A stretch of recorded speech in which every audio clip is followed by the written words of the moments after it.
Now it's my great honor to welcome His Excellency Mr. Volodymyr Zelensky, the President of Ukraine. Thank you very much. Dear Mr. President of the Assembly and dear Mette, Madam Prime Minister of Denmark, ladies and gentlemen, we live in times when evil is trying to open a chasm between all of us and our desire for peace, our common desire. And this chasm is growing every day. It is deepened by terror, and the more blood and pain there is in different parts of the world, and the more countries are destabilized by evil, and the more losses nations suffer, and the more people find themselves in the midst of the rising tide of new migration and other crises, the more difficult it will be to maintain international order, a rules-based order. The only thing that can guarantee peace and serenity to all nations rules international law. We see who in the world is trying to replace the power of international law with the horror of blood and disasters. We see whose deliberate investments in terror are destroying the lives of different peoples in a vast area from Belarus to Mali. And we see these, and we must act united. These days our attention is focused on the Middle East. No one can ever forget what the terrorists did in Israel. Thousands of missiles against peaceful cities, shooting people in cars on the roads, men, women, children. No one was spared. Streets covered in blood. Hostages. The terrorists themselves gave the world footage of the atrocities and were proud of them. Women who were beaten, elderly people who were kidnapped from their homes, abducted children, and we do not yet know how many people were captured and brutally taken away by the terrorists. They even tried to humiliate the dead by mocking their bodies. And we saw all of this in Israel.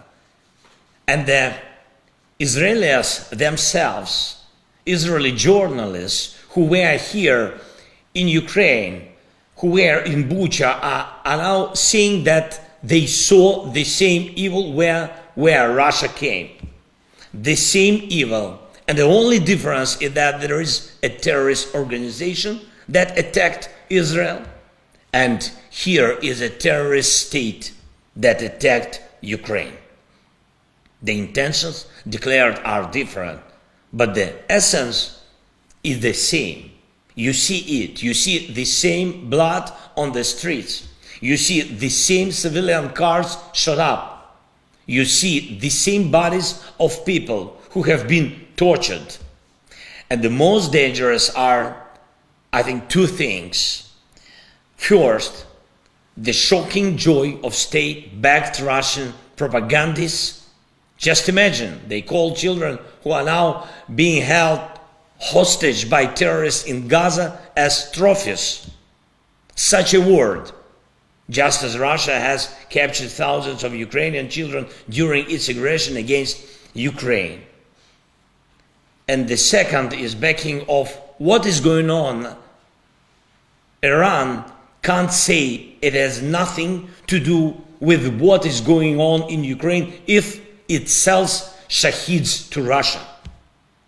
Iran can't say it has nothing to do with what is going on in Israel if its officials claim the support of what is going on in Israel.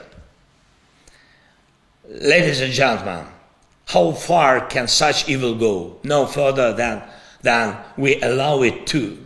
Our unity must and can stop the evil. Our desire for peace, not their desire for blood, should determine how the world lives. Our rule-based international order, not their attempts to make death a rule. Sometimes terrorist leaders say, what are the rules on which the international order is based? As if they do not understand. And these are very simple rules. Very simple. Do not rape women. Do not kill. Do not consider children as trophies. Do not fill cities and villages with blood. And do not shoot cars with civilians. Do not hit peaceful cities with missiles and drones. And one more rule, under any circumstances, we must bring to justice all terrorists and all those who help them. Isn't the power of the world enough to stop the evil? I'm sure it is. And now everyone in the world who values life and international peace needs to be as active as possible. This is not the time to withdraw from the international arena into internal disputes. This is not the time to isolate ourselves. This is not the time to remain silent or pretend that terror on one continent does not affect global affairs. Everyone can help prevent the chasm between the world and peace from widening. Europe should be active. The United States should be active. China, India, Arab states should feel how much can collapse if they allow terrorists to achieve their goals. Turkey, Brazil, and all of Latin America, Japan, Australia, Canada, African countries, Central Asian countries, Korea, Pakistan, Indonesia, the Caribbean, the Pacific states, everyone should be active in the defense of life and international law. We must not give terror a single chance. Ukraine is grateful to everyone who has supported us in our defense against terror. And I thank every country, every leader, all the nations that are with us. Those who help us with air defense and everything else. This is especially important now, before the winter, which Russia will try to make painful for us. And I thank all of you who are working with us to implement the peace formula.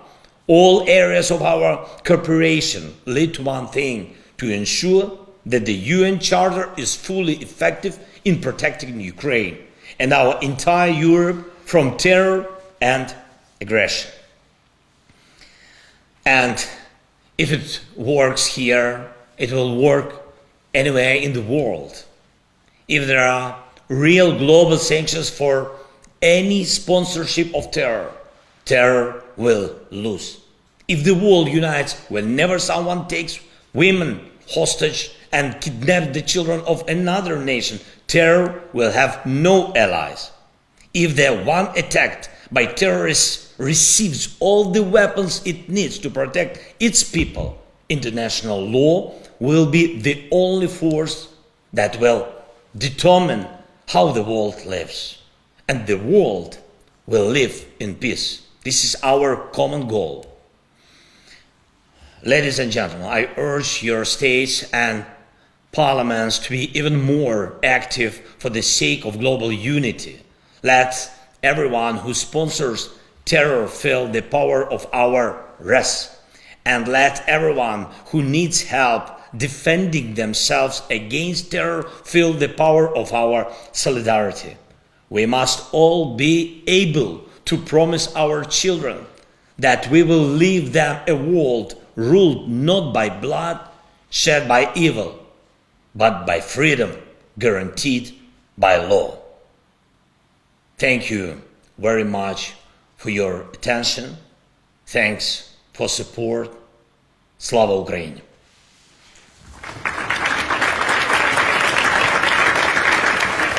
Thank you very much.